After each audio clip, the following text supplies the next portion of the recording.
এখন আমাদের বাংলাদেশে একটা পীর সাহেবকে আমরা দেখছি সেদিন কতদিন আগে, একজনই পীর সারা বাংলাদেশ, যেই পীর কোনদিন কোনো গুনাহ করে নাই সেটা সেই স্টেজে ওয়াজ মাহফিলে এসে আবার বলছে। আপনারা দেখছেন কি? নাম তার অনেক সুন্দর, আব্দুল লতিফ সিদ্দিকী। এর আগেও সে একবার হজের বিরোধিতা করছিল। সে দেখি সেদিন এক স্টেজে উঠে বলতেছে, ভিডিও কল্যাণে দেখলাম, আমি আব্দুল লতিফ সিদ্দিকী কোনদিন গুনাহ করি নাই। আচ্ছা বলেন তো, বেঈমান হওয়ার জন্য এই কথাটাই তো যথেষ্ট। আমি কোনদিন গুনাহ করি নাই, হুজুররা মুনাজাত করে, আমি করি না। আমি আল্লাহ পাকের নিয়ামত প্রাপ্তি, নিয়ামত স্বীকার করি, কিন্তু গুনাহ আল্লাহর কাছে মাফ চাই না, কারণ গুনাহই তো করি নাই। কত বড় পীর, কি বলেন? এরকম পীর ওলিদেরকে পাইলে জুতা দিয়ে দিবেন, কথা কয় না? আরে ওর মতো শয়তানকে তো শয়তান দেখলেও লজ্জা পায়। শয়তান আল্লাহর কাছে চাইলে পাই, যদি পারতো বলতো যে আল্লাহ আমি তো আগে আইসা ভুল করছি, এ থাকতে আমার লাগে, কথা বলে না। অথচ প্রত্যেকটা বান্দা গুনাহগার, এমন লোক নাই যে গুনাহ করে নাই। আলহামদুলিল্লাহ। কারি সাইদ জামিয়া আরাবিয়া এতিমখানা কমপ্লেক্স বরাট মাদ্রাসার 20তম দস্তারবন্দি উপলক্ষে আজকের বার্ষিক ওয়াজ ও দোয়ার মাহফিলে সম্মানিত দিন প্রিয় ইসলাম প্রিয় ভাইরা, আল্লাহ পাকের দরবারে লাখো কোটি শুকরিয়া যে রব্বে কারীম দ্বীনি মজমায় আমাদেরকে একত্রিত হয়ে বসাইলেন। জবান খুলে সকলে বলি আলহামদুলিল্লাহ। আমি যতক্ষণ আছি, অল্প সময়, মুখতাসার সময়, আমাকে আপনারা সকলে সহযোগিতা করবেন, পারবেন ইনশাআল্লাহ? অল্প ধরে বলেছেন, সবাই বলেন নাই ইনশাআল্লাহ। এই যে পাশে এরা করবে না, এরা বলে নাই। আচ্ছা, যতগুলা মানুষ আছেন আপনাদের ক্ষুধা লেগে গেছে?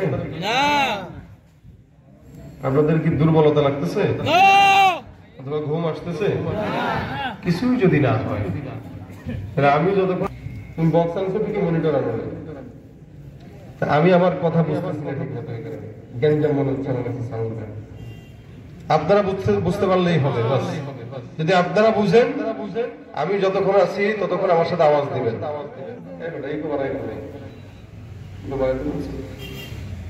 ওটা গুতাগুতি করে লাভ নাই, এটার জন্য মনিটর লাগে।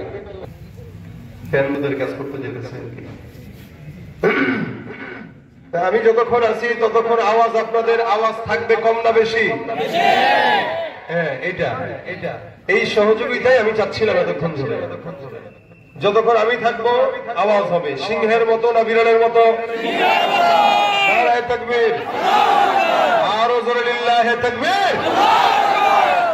এই মাইক্রোফোনের ভোকালটা বাড়ান।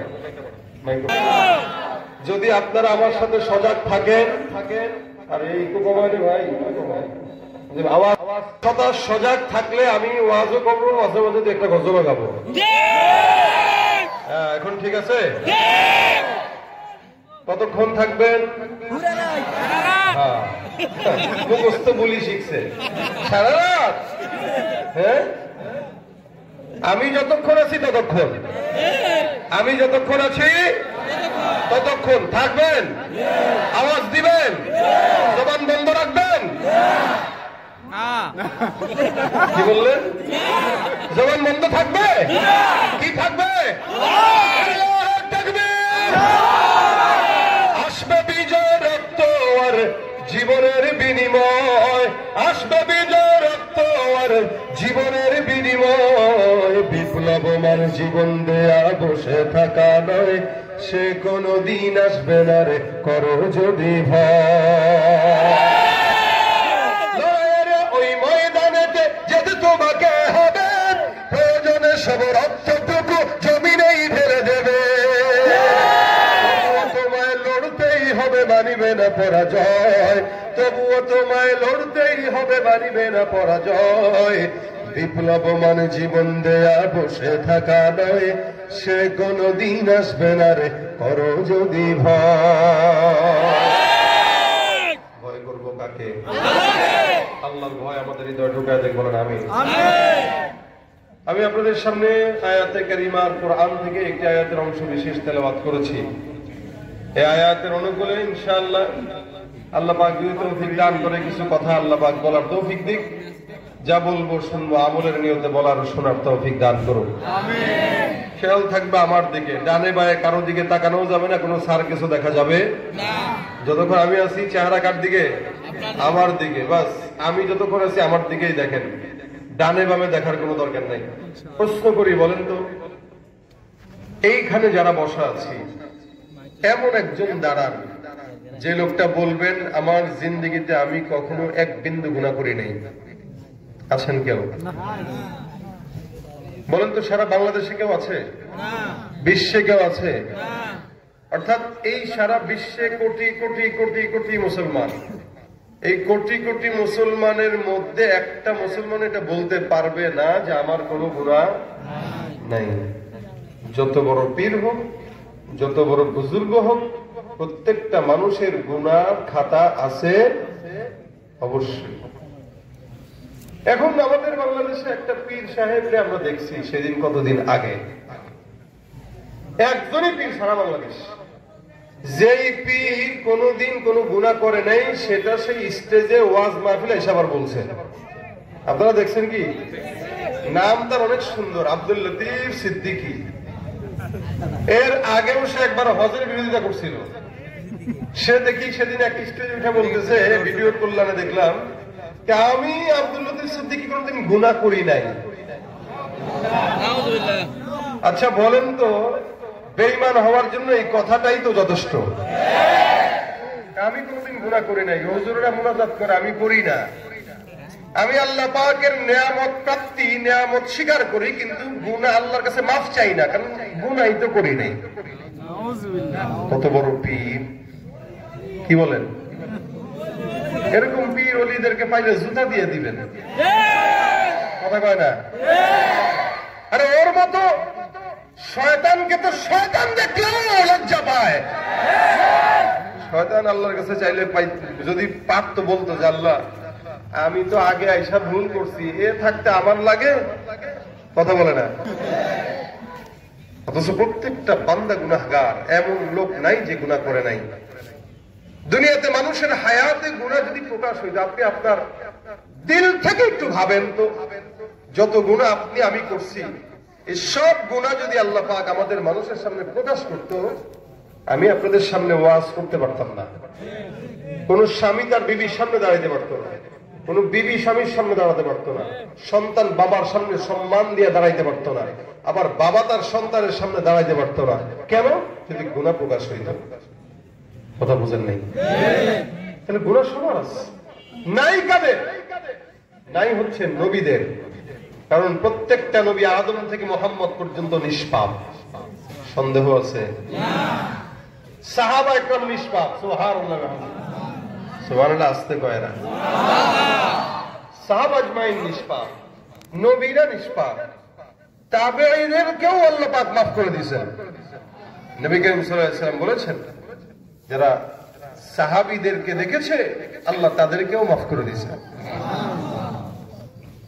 কিন্তু এরপরে যতগুলা মানুষ আসছে দুনিয়াতে বা আসবে, প্রত্যেক বান্দার গুনাহের ফিরিস্তি আছে, কারো কম কারো বেশি। তাবেঈদের জামানার পরে যারা আসছে তাদেরকে বলা হয় তাবেঈ। এই তাবেঈ যারা, এদেরও গুনাহ আছে, কিন্তু এদের গুনাহ নাই বললেই চলে। ওরা যেই জামানায় ছিল ওই জামানায় ফিতনা ছিল না তেমন। আর আমরা যেই জামানায় আছি এই জামানায় ফিতনা ছাড়া কিছু কল্পনাও করা যায় না। আজ থেকে যারা 1000 বছর হয়ে গেল প্রায় রাসূল সাল্লাল্লাহু আলাইহি ওয়াসাল্লাম বিদায় হয়েছেন, যেই ব্যক্তিটা রাসূলের জামানার যত নিকটে, ওই ব্যক্তিটা আল্লাহর জান্নাতেরও তত নিকটে। কারণ রাসূল থেকে জামানা যত নিকটে ফিতনা তত কম, রাসূল থেকে জামানা যত দূরে ফিতনা তত বেশি। আজ থেকে 20 বছর আগের ফিতনা আর বর্তমান সময়ের ফিতনার ভিতরে আসমান জমিন পার্থক্য। আমরা আমাদের ছোটবেলায় খেলাধুলাই শিখতাম, খেলাধুলাই বুঝতাম। আমরা আমাদের ছোটবেলায় লাটিম বলেন, এরপরে আরো কি দৌড় ঝাঁপ, 6 গুটি 22 গুটি, আরো কি কি খেলা, ডাঙ্গুলি, দৌড়, ক্রিকেট, ফুটবল এগুলাই বুঝতাম। আর বর্তমানের বাচ্চারা মোবাইলই বুঝে, অন্য কিছু বুঝে না। এটাই জামানার পার্থক্য। এই জন্য আল্লাহ পাক রব্বুল আলামিন বান্দাকে স্পষ্ট জানিয়েছেন, যারা অতীতে ওরা আল্লাহর নিকটে। সুবহানাল্লাহ। আমাদের দেশের কিছু মানুষ আছে যারা আকাবির বুজুর্গ আলেমদেরকে গালি দেয়, যারা ইমামদেরকে গালি দেয়, ইমাম আবু হানিফা, ইমাম আহমদ, ইমাম শাফি, ইমাম মালিক, ইমাম মুহাম্মদ, এদেরকে গালি দেয়, আকাবির আসলাফদেরকে গালি দেয়। এরা ইসলাম বুঝে নাই। মনে রাখবেন, আমাদের বাপ দাদারা আকাবিররা ইসলাম আপনার কথা অনুযায়ী কম বুঝলেও তারা জান্নাতের রাস্তা ঠিকই আদায় করে নিয়েছে। আর আমরা অনেক বেশি বুঝি, দিন যত যাচ্ছে জানোয়ারের খাতায় নাম লেখাচ্ছি। শিক্ষা বাড়তেছে না? কথা কয় না। শিক্ষার হার বাড়তেছে, শিক্ষা বাড়তেছে, যত শিক্ষা বাড়তেছে মানুষ তত জানোয়ার হচ্ছে। যত শিক্ষা বাড়তেছে মানুষ তত হায়াওয়ান হচ্ছে।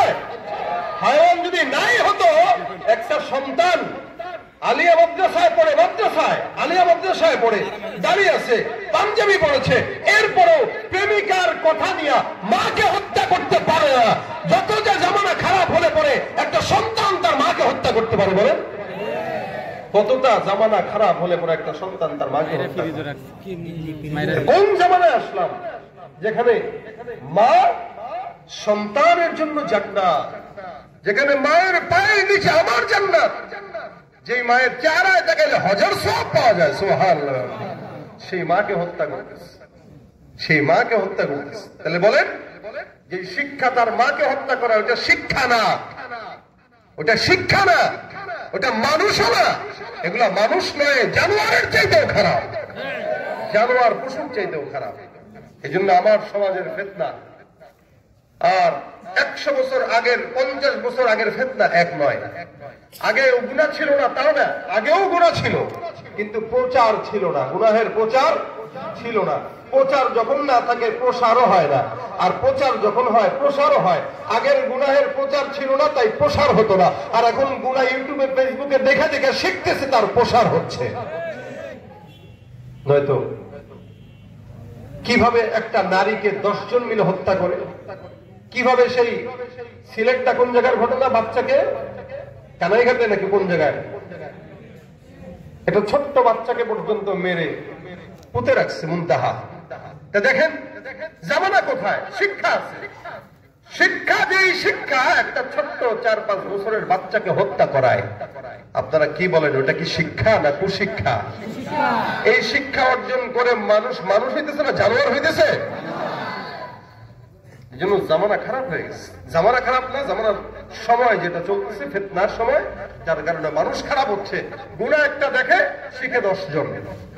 আর গুনাহগুলো যদি প্রকাশ না হতো, আর আমাদের সমাজের মিডিয়াগুলো এরা ভালো জিনিস প্রকাশ করে না, এটা নগ্নতা, হিংসতা, যত মুভি, যত নাটক, যত খারাপ খারাপ বেশ্যা, এদেরকে প্রচার করে।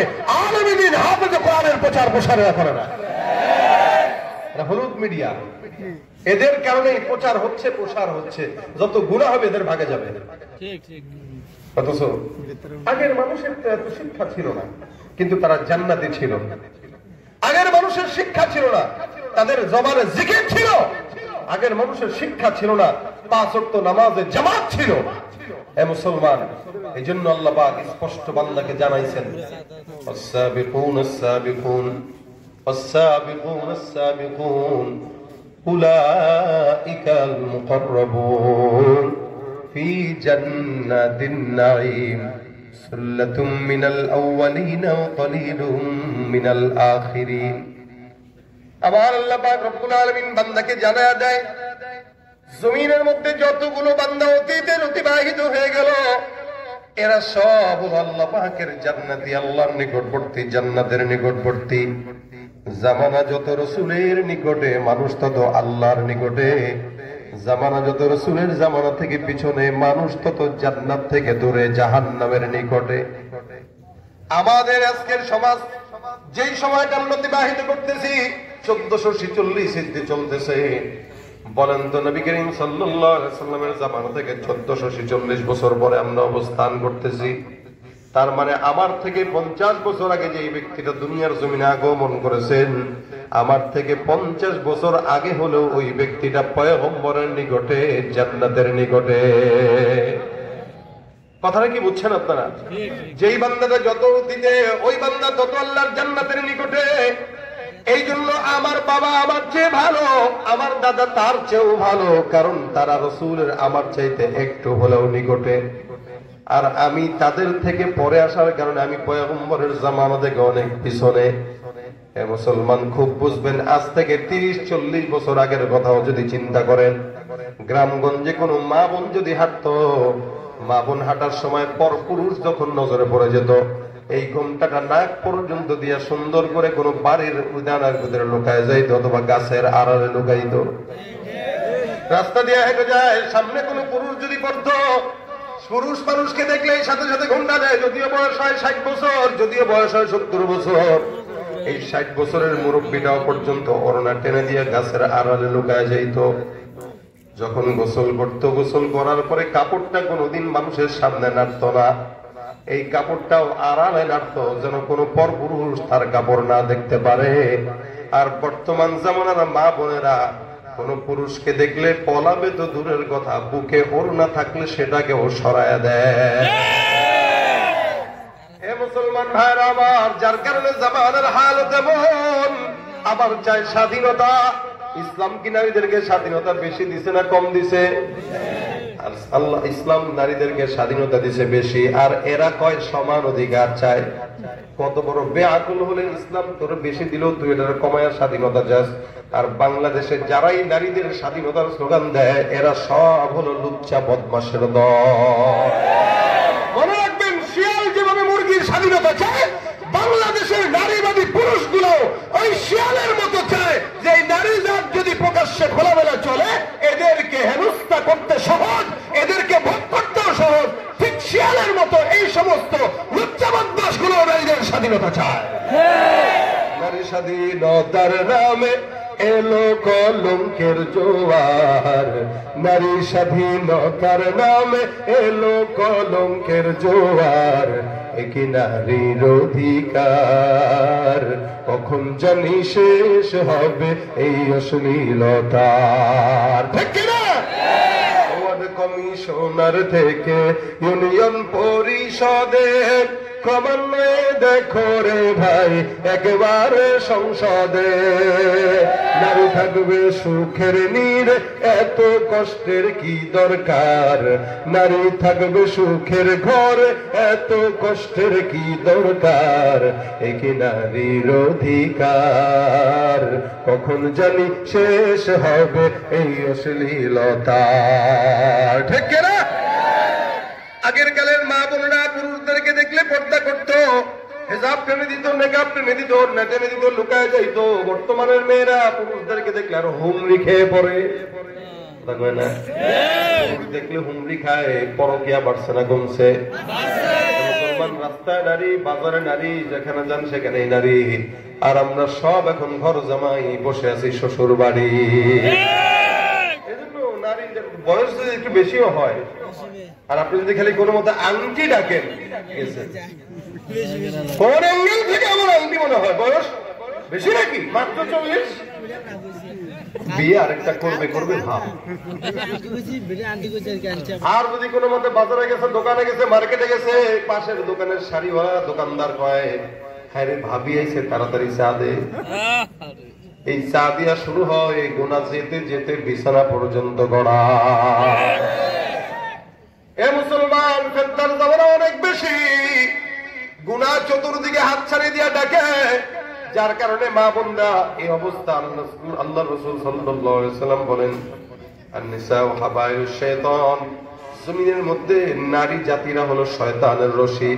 এখান থেকে যেই বান্দা যত দূরে থাকবে, আল্লাহ পাক তাকে তত বড় বুজুর্গ বানায় দিবে। সুবহানাল্লাহ। এ মুসলমান জামানা, এই জন্য রসুলের নিকটে যারা, আল্লাহর নিকটে তারা, আল্লাহর জান্নাতের নিকটে তারা, রসুল থেকে দূরে যারা, তারা জাহান্নামের নিকটে।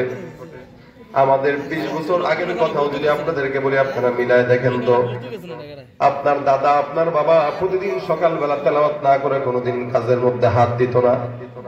সকালে ফজরের নামাজের পরে সূরা ইয়াসিনের তিলাওয়াত, আবার মাগরিবের নামাজের পরে ওয়াকিয়ার তিলাওয়াত, আবার ইশার নামাজের পরে সূরা মুলকের তিলাওয়াত প্রতিদিন তেলাওয়াত করে। 3 বেলা 4 বেলা করে আমাদের মা বাবারা কোরআন তেলাওয়াত করত। আমরা কয় বেলা করি? কথা কয় না? আমাদের অবস্থা এমন, ঘরের মধ্যে টিভি আছে, টিভিটা ঢাকাও আছে, কিন্তু কোরআন যেটা আছে, কোরআন ঢাকার মতো কাপড়ও নাই, যার কারণে ধুলাবালিতে মলিন হয়ে যায়। এ মুসলমান নবীর উম্মত, আমি আমার নিজের বাবার চিন্তা করি। বাবার কথা যদি বলি, ছোটবেলা থেকে যখন থেকে বুঝ আসছে, আমি দেখতাম কোন টিভির আওয়াজ নয়, রেডিওর আওয়াজ নয়, গানের আওয়াজ নয়, ঘুম যখন ভাঙত আমার বাবার কোরআন তেলাওয়াতের সুমধুর ধ্বনিতে আমাদের ঘুম ভাঙত। অথবা সকালবেলা ঘুম ভাঙত মায়ের জিকিরের শব্দে।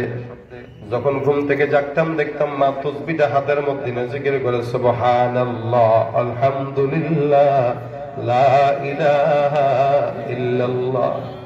মায়ের কাছে যে সুন্দর করে মায়ের কোলের মধ্যে মাথা দিয়ে রাখতাম, মাথার মধ্যে হাতটা বুলায় দিয়ে দিয়া বলতো, আল্লাহ তুমি ছেলেটারে আলেম বানাও, ছেলেটারে আল্লাহওয়ালা বানাও, ছেলেটারে বিপদ থেকে হেফাজত করো। আবার জিকির করতো, দোয়া দুরূদ করে মাথার মধ্যে ফু দিয়া দিত। আমরা আমাদের বাচ্চাকালের ছোটবেলায় আমাদের ঘুম ভাঙতো মা বাবার কোরআন তেলাওয়াতের আওয়াজে, আর বর্তমান সময়ের বাচ্চাদের ঘুম ভাঙে মা বাবার মোবাইল আর ফেসবুক আর ইউটিউবের আওয়াজে। এই বাচ্চারা কি শিখবে? কেমনে মানুষ হবে? এক মুসলমান নবীর উম্মত, এই কারণে আল্লাহ বলেন ওয়াসাবিকুন আস-সাবিকুন উলাইকাল মুকাররাবুন ফি জান্নাতিন নাঈম সুল্লাতুম মিনাল আউওয়ালিন ওয়া কলিলুম মিনাল আখিরিন। আমার আল্লাহ পাক রব্বুল আলামিন জানায় দেয়, হে বান্দা, জামানা যত পিছনে, মানুষ তত আল্লাহর জান্নাতের নিকটে। আর আমাদের লোকেরা 2024 সালে হজের বিরোধিতা করে, আকাম গোকাম করে, দুর্নীতি করে, চুরি করেও বলে আমি কোনোদিন গুনাহ করি নাই। আমি বলবো শয়তানও তাকে দেখলে লজ্জা পায়, ঠিক কিনা? অথচ আমিরুল মুমিনিন হযরত ওমর রাদিয়াল্লাহু তাআলা আনহু একজন সাহাবী, যার বেলায় রাসূল সাল্লাল্লাহু আলাইহি ওয়াসাল্লাম বলেছেন যে আমার পরে যদি কোন নবী আল্লাহ পাঠাইতেন তো হইতো ওমর। সুবহানাল্লাহ, জোরে কন্যা সুবহানাল্লাহ। বললেন যে লস হইল না লাভ হইল? কি লাভ হইল? একটা জান্নাতে গাছ লেগে গেল।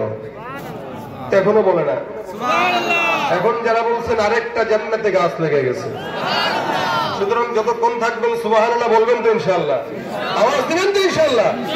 আমিরুল মুমিনিনের ব্যাপারে আল্লাহ নবী বলেন, কানা বাদি নবী, এটা আমার পরে কেউ যদি নবী আসতো কাদিয়ানি নবী হইতো।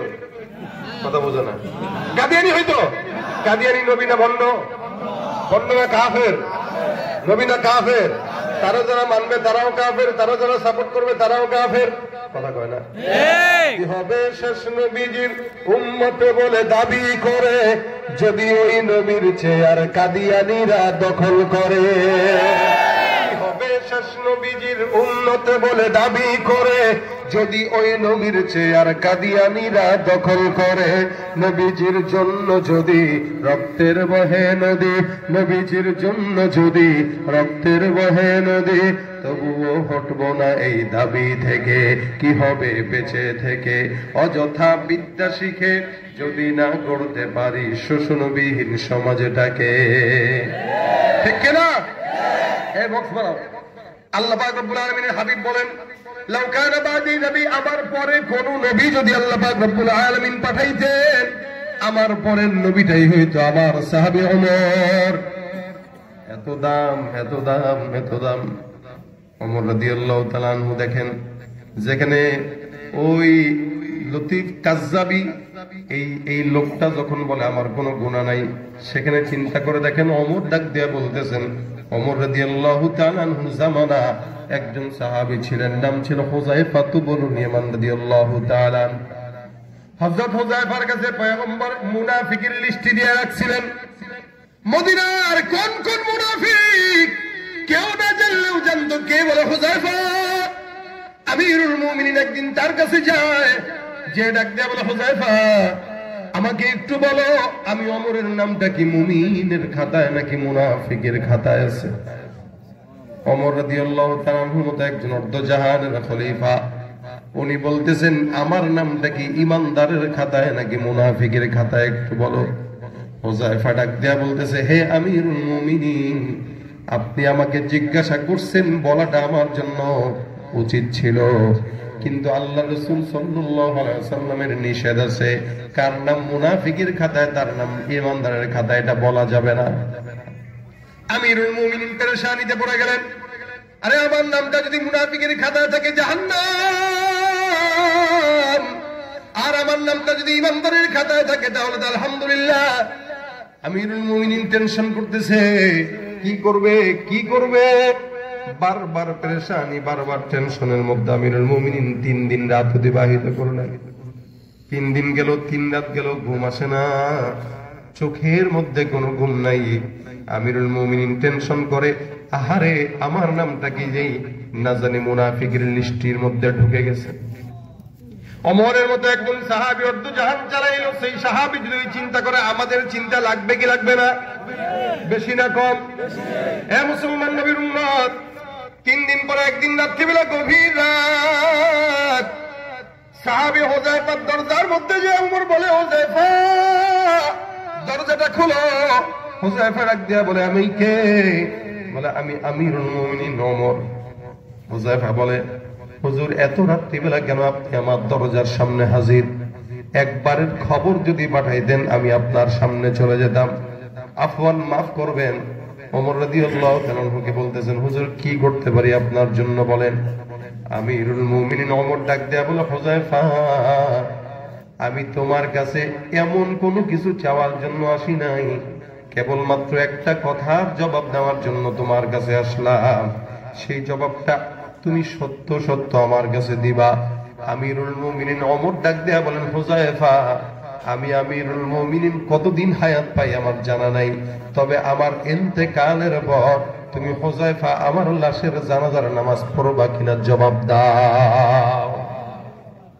ওমর রাদিয়াল্লাহু তাআলা আনহু বলতেছেন, হুযায়ফা আমার ইন্তেকালের পর আমার জানাজা পড়বা কিনা?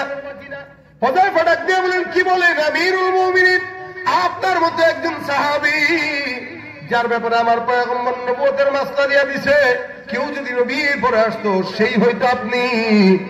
আপনার মতো একজন সাহাবীর জানাজার নামাজ আমি পড়বো না, এটা কেমনে হয়? আমিরুল মুমিনিন এই কথার জবাব নেওয়ার জন্য গভীর রাতে আপনি আমার কাছে আসছেন, টেনশনের কারণ নাই, আপনি বাসায় যে নিশ্চিন্তে ঘুমান, ওয়াদা করলাম হায়াত যদি থাকে আপনার জানাজা আমি পড়ব।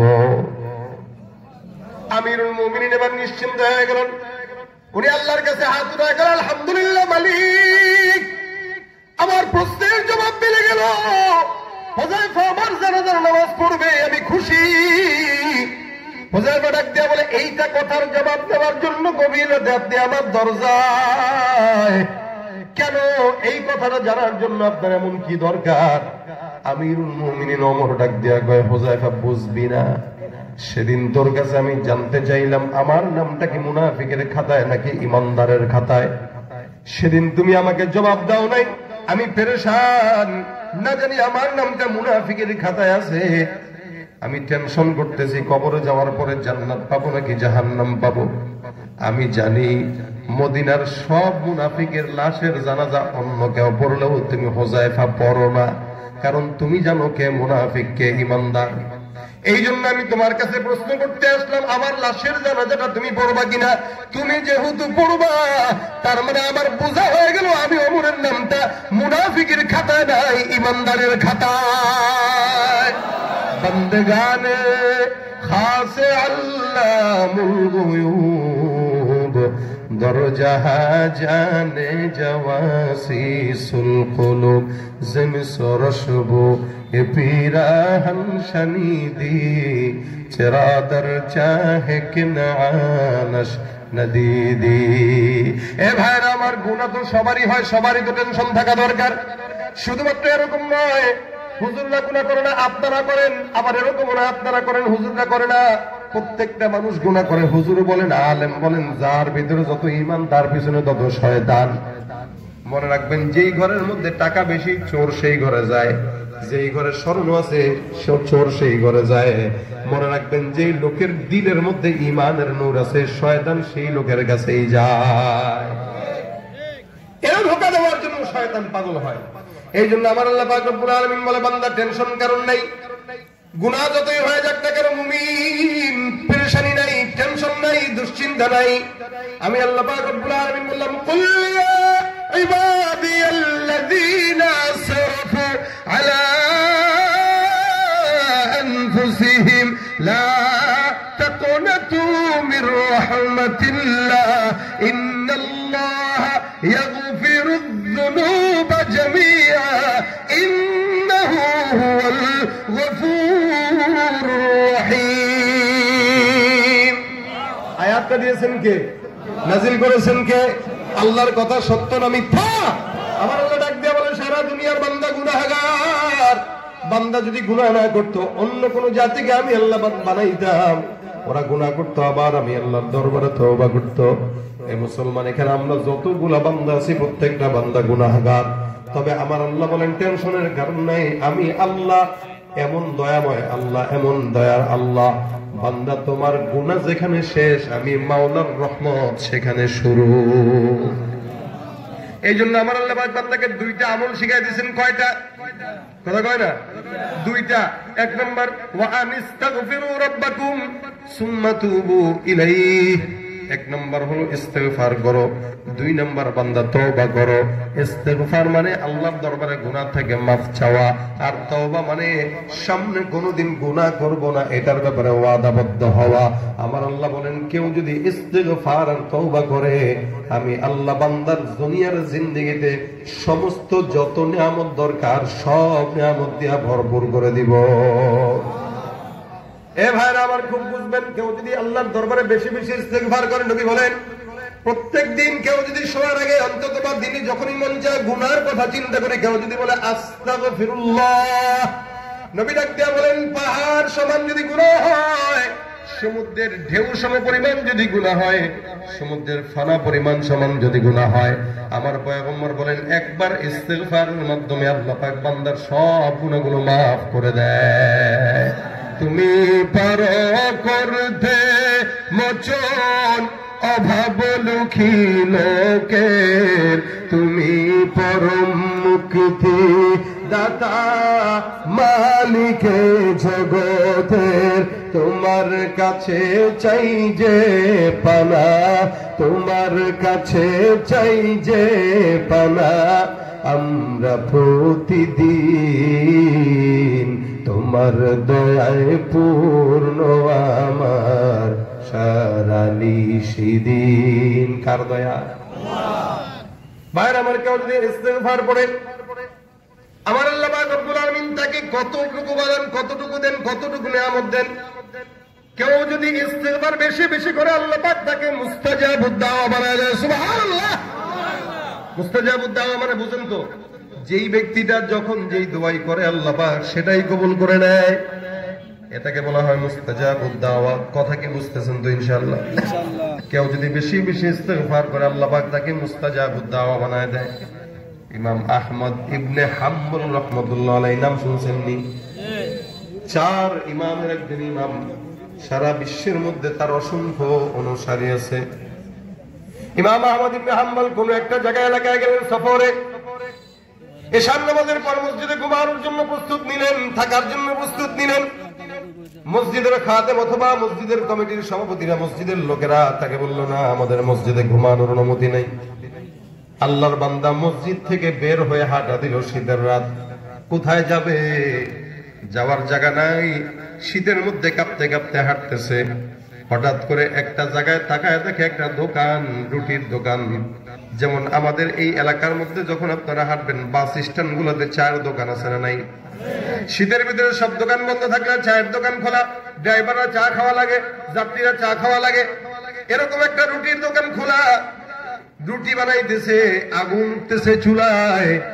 ইমাম আহমদ ইবনে হাম্বল রাহমাতুল্লাহ আলাইহি ওই যুবকটার কাছে যায়, বলে, যুবক, আমি একজন মুসাফির পথিক, রাত্রি বেশি হয়ে গেল, শীত লাগতেছে, তোমার এখানে আগুন পোহানোর মতো আমাকে সুযোগ দেওয়া যায় কিনা? যুবক ডাক দিয়া বলে, আপনি যেই হন না কেন, আপনি আমার মেহমান, এখানে বসেন, যা মন চায় করেন, যতক্ষণ মন চায় থাকেন। ইমাম আহমদ ইবনে হাম্বল রাহমাতুল্লাহ এখানে বসলেন, যুবকের ওই চুলার আগুনের মধ্যে বসে বসে সুন্দর করে কিতাব মুতালা করে। চুলার আগুন দিয়া রোদ পোহায়, গরম লাগায়, শরীরের মধ্যে শীতের মধ্যে আগুন লাগায় গরম লাগাইতেছে, আবার কিতাব মুতালা করতেছে। উনি কিতাব মুতালা করতেছেন, এমন সময় একটা জিনিস ফলো করলেন। ইমাম আহমদ ইবনে হাম্বল বলেন, আমি তাকায় দেখলাম যুবকটা বারবার রুটি বানাইতেছে আর সুন্দর করে পড়তেছে আস্তাগফিরুল্লাহ। রুটি বেলতেছে আর পড়তেছে আস্তাগফিরুল্লাহ। রুটি চুলার থেকে উঠাইতেছে আর পড়তেছে আস্তাগফিরুল্লাহ। কারো থেকে রুটি দেওয়ার সময় বলতেছে আস্তাগফিরুল্লাহ। কারো থেকে টাকা নিয়ে পকেটে রাখার সময় বলতেছে আস্তাগফিরুল্লাহ। আহমদ ইবনে হাম্বল রাহমাতুল্লাহ চিন্তা করলেন, রাসূল সাল্লাল্লাহু আলাইহি ওয়াসাল্লাম হয়তো এরকম যুবকের ব্যাপারেই বলেছেন, ওয়াশাবুন নাশা ফি ইবাদাতিল্লাহি তাআলা, কিয়ামতের ময়দানে 7 প্রকার মানুষকে আল্লাহ পাক আরশের নিচে স্থান দিবে। এর মধ্যে এক প্রকার হইল ওই যুবক, যে যুবকটা তার যৌবন বয়সে আল্লাহর ইবাদতের সময় কাটিয়েছে। ইমাম আহমদ ইবনে হাম্বল রাহমাতুল্লাহ বলেন, আমি তাকায় দেখলাম বারবার যুবকটা করে ইস্তিগফার। আমি যুবকের দিকে তাকায় বললাম, যুবক, তোমাকে আমি সব সময় দেখলাম, যতক্ষণ আসলাম ততক্ষণই দেখলাম বলো আস্তাগফিরুল্লাহ, ইস্তিগফার বলতে। কেন তোমার বয়স হতে যুবকটা এত ভালো হয় না, তুমি কেন ইস্তিগফার পড়ো বলো তো? যুবক ডাক দেয়া কয়, হুজুর আপনি কে আমি আপনাকে চিনি না, তবে আমি ইস্তিগফারের আমল যখন থেকে পড়লাম তখন থেকে আমি এই যে লাগাতার শুরু করছি, আর কোনোদিন ইস্তিগফারের আমল শেষ করি নাই। আর এই ইস্তিগফারের আমলের বরকতে আমার আল্লাহ পাক রব্বুল আলামিন আমাকে মুস্তাজাবুদ দাওয়া বানিয়ে দিয়েছে। তার মানে আমি যেই দোয়াই করি আল্লাহ সেটাই কবুল করে। সত্যি বলে? হ্যাঁ। যুবক ডাক দেয়া কয়, ইস্তিগফারের কারণে আল্লাহ পাক আমার মুস্তাজাবুদ দাওয়া বানাইছে। বলে আমি আমার জিন্দেগিতে এমন কোন চাওয়া নাই যেটা আল্লাহ কবুল করে নাই। যাই চাইলাম কবুল হয়ে গেছে, কারণ আমি জবানে ইস্তিগফার ছাড়া অন্য কোনো আমল উঠাই না। কিন্তু হ্যাঁ, একটা দোয়া আল্লাহ পাক কবুল করে নাই। কি দোয়া? যুবক ডাক দেয়া বলে, হুজুর এই আমাদের অঞ্চলের মধ্যে, আমাদের এই দেশের মধ্যে এমন একজন আল্লাহওয়ালা আছে যার নাম ইমাম আহমদ। আমি আল্লাহর কাছে দোয়া করছিলাম, মালিক ইমাম আহমদ ইবনে হাম্বলকে জীবনে একবার হলেও তুমি দেখা দিও। এখনো পর্যন্ত আল্লাহ পাক রব্বুল আলামিন দোয়া কবুল করে নাই। আমি আল্লাহর কাছে বারবার চাই, আল্লাহ আমার সব দোয়া কবুল হয়ে গেছে, কিন্তু এই দোয়াটা কেন কবুল হয় নাই? তার মানে মনে হয় আমার ইস্তিগফারের আমল আল্লাহ পাক কবুল করে না। ইমাম আহমদ ইবনে হাম্বল কয় কিরে, যার কারণে ইমাম আহমদ ইবনে হাম্বল রাহমাতুল্লাহ চোখ দিয়া পানি ছাড়ে। আর যুবক রে কয়, যুবক আয় বুকে আয়, তোর কপালের মধ্যে একটা চুমা খাই। এই যুবক, তুই চিনলি না, জানলি না তুই যে কত বড় বুজুর্গ আল্লাহওয়ালা। ইস্তিগফারের আমল সব দোয়া আল্লাহ পাক রব্বুল আলামিন কবুল করছে। তুই মনে করছিস যে একটা দোয়া কবুল করে নাই? তুমি কি জানো তোমার ওই দোয়াটা কবুল করার জন্য ইমাম আহমদ ইবনে হাম্বলকে আল্লাহ কান ধরে তোমার ঘরের দরজায় নিয়ে আসছে। তুমি কত বড় মুস্তাজাবুদ দাওয়া, যার কারণে আল্লাহ পাক তোমাকে তার ঘরে নেয় নাই, তাকে তোমার ঘরে নিয়ে আসছে। যুবক, আমি তো ইমাম আহমদ ইবনে হাম্বল। যুবক আল্লাহর কাছে ডাক দেয়া, মালিক তোমার কুদরতি কদমে সিজদা দিয়ে কথা বলার মতো আমার দুঃসাহস নাই, আমার কৃতজ্ঞতার ভাষা নাই। যে মানুষটা আমি খুঁজতে খুঁজতে খুঁজতে খুঁজতে হায়রান, সেই মানুষটাকে তুমি আল্লাহ আমার দোয়া কবুলের জন্য আমার সামনে দাঁড়া করায় দিছ। এ ভাইরা আমার, এখানে নবী বলেন, কেউ যদি ইস্তিগফার করে, মাল্লাজিমাল ইস্তিগফার জাআলাল্লাহু লাহু মিন কুল্লি হাম্মিন ফারাজা ওয়া মিন কুল্লি যিকিন মাখরাজা ওয়া রাযাকাহু মিন হাইথু লা ইয়াহতাসিব। কোন বান্দা যখন জবানের মধ্যে ইস্তিগফার উঠায় নেয়, আমার পয়গম্বর বলেন, যত মুসিবত, যত টেনশন, যত পেরেশানি সব কিছু আল্লাহ পাক রব্বুল আলামিন দূর করে দিবেন। সুবহানাল্লাহ। আর যদি রিজিকের অবস্থা খারাপ হয়, এমন জায়গা থেকে রিজিকের ফয়সালা করবে বান্দা কল্পনাও করতে পারবে না। এ ভাইরা আমার, এখানে ইস্তিগফার অনেক বড় আমল, যেটা আল্লাহ পাক নিজে দিয়েছে। ওয়া ইস্তাগফিরু রাব্বাকুম, আল্লাহ বলে তোমরা তোমাদের রবের কাছে ইস্তিগফার করো। হে মুসলমান, হাসান আল বসরির নাম শুনছেন তো? কথা কয় না? ঘুমাইতেছেন? হাসান বসরি রহমাতুল্লাহ আলাইহি বহুত বড় বুজুর্গ। উনি একবার খানকার মধ্যে বসা আছেন 2-4 জন নিয়ে। ওনার সামনে একজন লোক আসলো, এসে ডাক দেয়া কয়, হুজুর গুনাহ এমন করেছি, এমন কোন গুনাহ নাই যে এই গুনাহটা করি নাই। এমন একটা আমল শিখায় দেন যে আমলের কারণে আল্লাহ পাক সব গুনাহ মাফ করে দিবেন। হাসান বসরি ডাক দেয়া কয়, যাও যাও বেশি বেশি ইস্তেগফার করো। কি পড়ো? ইস্তেগফার বলেন, আস্তাগফিরুল্লাহ। ইনশাআল্লাহ নিয়ত ভালো থাকলে গুনাহ মাফ হয়ে যাবে। হাসান বসরি ডাক দেয়া কয়, যাও ইস্তেগফার করো।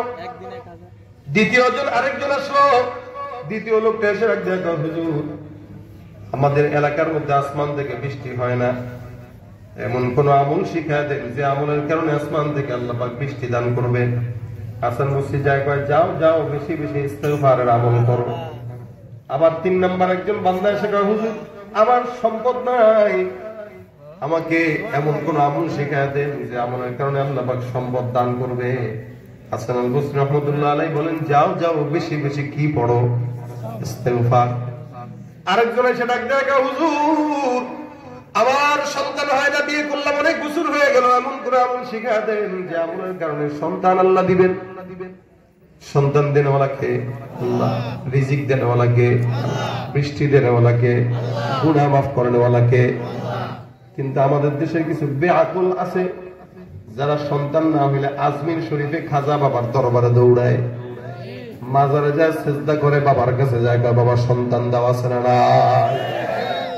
মনে রাখবেন, বাবার কাছে সেজদা দিয়া ঈমান হারা হওয়া ছাড়া অন্য কোনো কিছু পাওয়া যায় না। বাবার কাছে যাইবেন, সেজদা দিবেন, বাবার কাছে যাইবেন, পূজা করবেন, বাবার কাছে যাইবেন, সন্তান যাবেন, বাবার কাছে যাইবেন, সম্পদ চাবেন। কোশ্চিন কালেও সম্পদ সন্তান দেনেওয়ালা বাবা না। অনেক সময় অনেক বেআকুল লোক, হুজুর বাবা গো এই যে বউ নিয়ে আসলাম সন্তান হয় না। বাবাও চিন্তা করছে সুন্দর তো আছে, ঠিক আছে যা তোর বউরে 1 মাসের চিল্লায় রেখে যা খানকায়, 1 মাসের চিল্লায় খানকায় রেখে দিতে পারে। সুমন্তা সু কালা কুত্তার গুটু ফুটু দিয়া এরপরে 1 মাস পরে আইসা কয় যে তোমার বউরে কিছু একদম খুশুসি আমল দিছিলাম, আশা করি এবার বাচ্চা হবে। 1 মাস বাবার দরবারে, বাজারে অথবা খানকায় অথবা পীরের কাছে বউ যদি মান্নত করে রেখে আসেন, মনে রাখবেন বউ আর আপনার বউ নাই, মা হয়ে গেছে। আর ওই সন্তান যেটা আসবে এটা আপনার না, আপনার বাপের সন্তান। যারা সন্তান ঠিক কিনা জোরে কর। গিরিয়ার মাজার পূজা চলছে দেশটা জুড়িয়া, সেরেকি আর বন্যামিতে দেশটা গেছে ভরিয়া। গিরিয়ার মাজার পূজা চলছে দেশটা জুড়িয়া, সেরেকি আর বন্যামিতে দেশটা গেছে ভরিয়া। গাজার কলকিটা